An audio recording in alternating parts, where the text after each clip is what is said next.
Layo.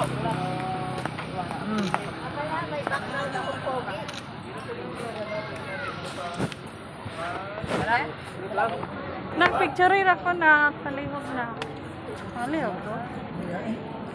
Kus Lionhead Turner, landmark ng Welcome to Baguio City. Dito kami sa may Kinon Road, dumaan pa uwi na galing ng Baguio City. Ito, nag-stop over kami guys, tapos nag-picture.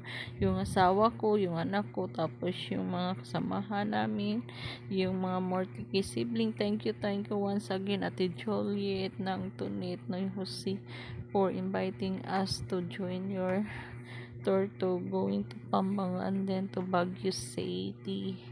Thank you for the grab opportunity to explore and discover the serenity and beauty of the famous summer capital of Philippines, Baguio City. This is it guys, we are here, the group picture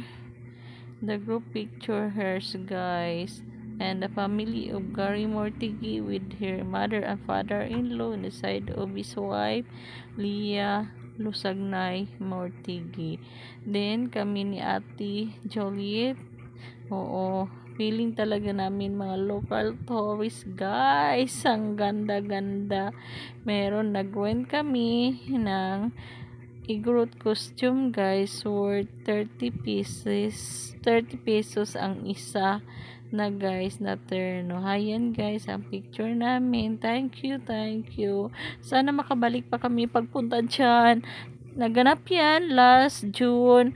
Punta kami ng Maynila June 2, tapos pa travel hanggang nakarating kami ng Baguio City, tapos umuwi na June 4 and 5 doon kami sa Baguio. Oo, ayan, thank you for your company, for our good accommodation, and enjoy.